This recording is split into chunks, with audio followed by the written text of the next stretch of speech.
Give me your thoughts on the modern dating market. Well, I'm too old to really have any thoughts on it in some sense. Not from a personal perspective. Well, I don't understand it at a level of detail. I do know some things that are happening perhaps at universities where there are far more girls than boys, or women than men. What happens in those institutions, this is what it looks like anyways, possibly. So females are hypergamous, which means they'll mate across and up hierarchies, socioeconomic hierarchy, but competence hierarchy is really at the bottom of it. And so when you set up a situation where there's far more women than there are men in a given domain, say where mate selection can take place, most of the men still don't do very well because most of them are still rejected by women.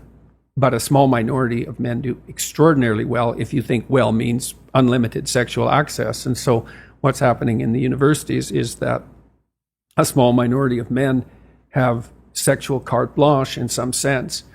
And most men are in the same position that most young men are always in, which is they're in a state where they're not particularly desirable to women.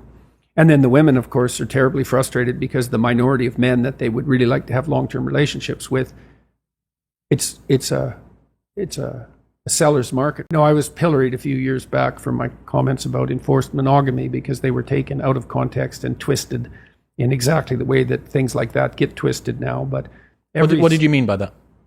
I mean that one human universal is the construction of societies to both mandate and reward monogamy.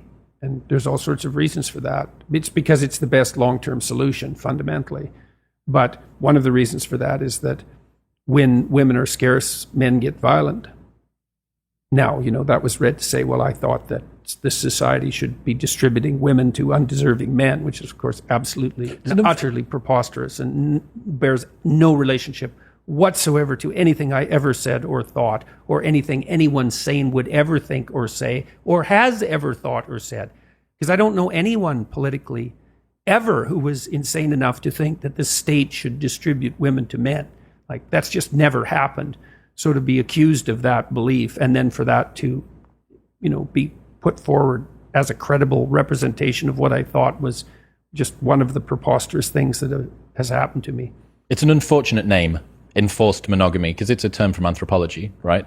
But what you mean is culturally celebrated monogamy, culturally and norms that are supporting people and raising that up as an institution. Supporting and punishing, both, but mostly supporting. I mean, the punishing is that there's a moral disapproval applied to, say, cheating, right? To adultery, to especially running around behind your partner's back if you're married, particularly that. But even if you're in a long-term stable relationship, it's like, well, that's all enforcement. It's not police with jackboots, but that's not the only type of enforcement. It's not the only type of sanction or threat or punishment or disappropriation or disgust or contempt or shame or frustration or disappointment, all of those things. And all of that because monogamy is a good long-term solution, but in some sense a troublesome short-term solution if you have other options. Then all of those elements of social support, let's say, need to be put into place. And that is it, as far as I've been able to determine by looking at the anthropological literature. Norms surrounding monogamy are a human universal. There are exceptions, but there are very specific situational reasons for those exceptions.